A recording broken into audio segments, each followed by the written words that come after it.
dites-nous comment ça va depuis cette belle victoire, comment s'est passé votre Giro? Ça a été un peu compliqué depuis, voilà, je suis tombé au chrono à Perugia et depuis là, le début de semaine, je suis un peu malade, donc j'essaye de récupérer au mieux. Et voilà, aujourd'hui c'est l'étape que j'avais cochée et je vais voir comment répondent les jambes.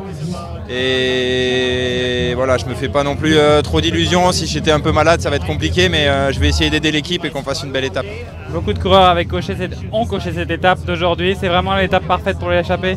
Oui, parce que voilà, on voit que les sprinteurs ne laissent plus aucune chance sur les étapes de sprint. La semaine prochaine, c'est quasiment que de la montagne. Donc il ne reste pas beaucoup d'occasions pour les trois quarts du peloton, on va dire. Donc c'est forcément une étape qui va être très disputée. Il y a deux challenges aujourd'hui. Il y a celui de prendre l'échappée pour ceux qui veulent. Puis si on est dans l'échappée, il y a ce dernier mur à 10 km. Dites-nous un peu comment vous voyez le scénario du jour. S'il y a une échappée assez importante de 10, 15, 20 coureurs, ça peut être très tactique.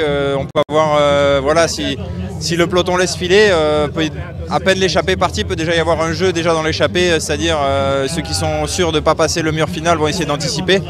Donc c'est pour ça que ça va être une étape très difficile, parce que même si on est devant, c'est pas encore gagné et on peut à 60-70 km de l'arrivée avoir une échappée dans l'échappée ou des coureurs qui se marquent, un peu comme l'autre jour, l'étape que gagne Valentin Paré-Peintre. On a vu des coureurs anticiper déjà de loin avant la dernière montée, donc ça va être une étape très difficile à lire et il faudra être intelligent aujourd'hui. Merci Benjamin. Bonne chance, bonne course. Merci.